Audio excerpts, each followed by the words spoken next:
গোয়ালন্দ বাজারে 22 কেজি ওজনের কাতল মাছ ধরা পড়েছে। রাজবাড়ীর গোয়ালন্দ উপজেলার দৌলতদিয়ার পদ্মা নদীতে জেলের জালে ধরা পড়েছে 21 কেজি 600 গ্রাম ওজনের একটি বিশাল কাতল মাছ।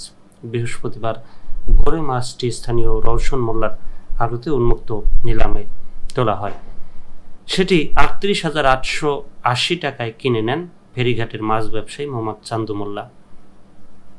স্থানীয় জেলে রবিন হাওলাদার ও তার সহযোগীরা ভোর রাতে পদ্মা নদীতে মাছ ধরতে যান।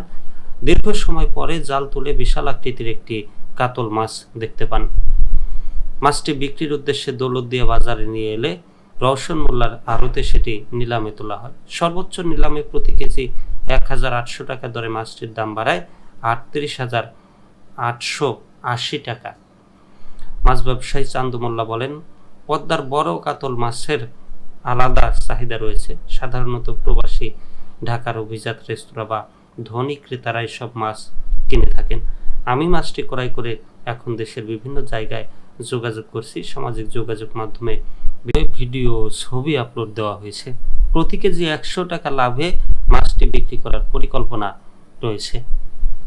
স্থানীয়রা জানান, পদ্মার বড় মাছ দেখতে ভোর থেকেই আড়তের সামনে ভিড় করেন উৎসুক জনতা।